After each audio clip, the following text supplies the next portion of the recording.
সালমান একটা বাচ্চাদের মতো দুষ্টামি করতো, এই চুল ধরে টানতো, নাহলে আমাদের রুমে এসে বালিশ নিয়ে টানতো, এরকম এরকম সবসময় করতো। আসলে সালমান শাহ বলতে গেলে ফিল্মের আগে থেকেই আমি সালমান শাহকে চিনি, তার আম্মুকে চিনি, তার ফাদারকে চিনি, তার ছোট ভাইকে চিনি, তাদের সঙ্গে আমাদের একটা ঘরোয়া রিলেশন ছিল।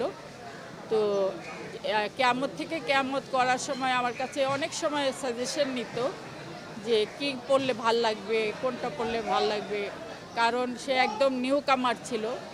তো আমি তাকে কিন্তু সবসময় উৎসাহ দিয়ে গিয়েছি যে আমি তখন ব্যস্ত ছিলাম, অনেক ফ্লোরে কাজ করতাম।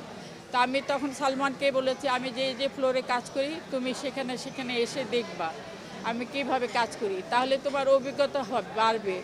এবং ডাবিংয়ের সময়ও তাকে আমি এনেছি এখানে, ডাবিং আমি কিভাবে করি ডাবিংটাও দেখিয়েছি যে আমরা শুটিংয়ের পরে ডাবিং কিভাবে হয়, ডাবিং দেখেছে। কিন্তু আমরা ওদের কাছে অনেক কষ্ট লাগছে সালমান আমাদের মাঝে নেই।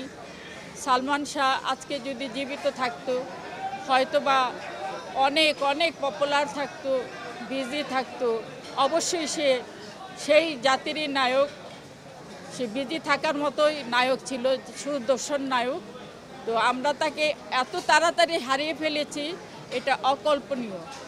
এটা আসলে আশা করি নেই সালমান আমাদেরকে ছেড়ে চলে যাবে। সালমানের আত্মার মাগফিরাত কামনা করি। সালমান চলে গিয়েছে, যায়নি।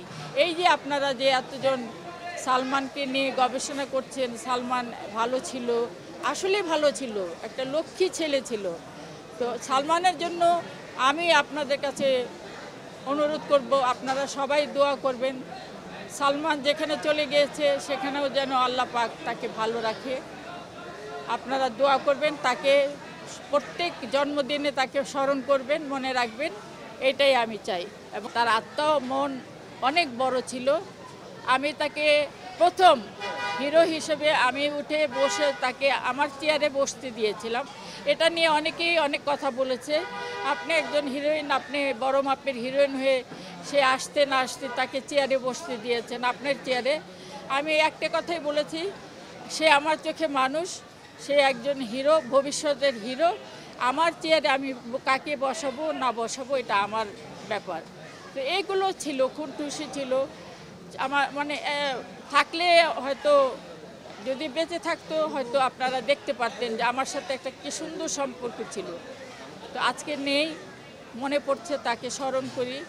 আমরা মনে করি সে আমাদের মাঝেই আছে, সকলের মাঝখানে বেঁচে আছে, বেঁচে থাকবে।